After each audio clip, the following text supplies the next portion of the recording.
дека вака повеќе не може да продолжи. Причината за која што сме собрани овде денеска се ниските откупни цени кои што министерот со откупувачите и издруженијата земјоделци ги договорија усно, но како што кажа претходниот не се поштува ниту еден ден.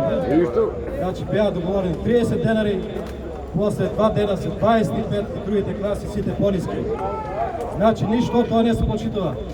Тоа според мене се договори тоалетна картија.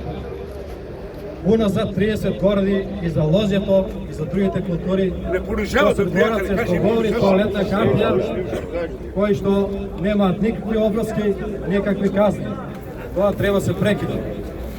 Повикувам да има помасовни штрајкови во многу поголем број и лозарите да се придружат и сите земјоделци, бидејќи земјоделието како што ми стои оди исто како источарството да пропаде, бидејќи не е рентабилно.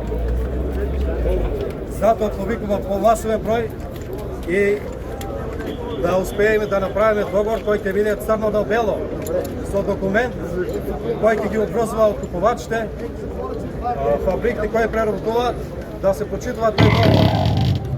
Значи, ако постигнете минимална цена прва, втора, 30 да се почитува до последен килограм, до ноември, декември кога има, а не кога им текне на фабриките.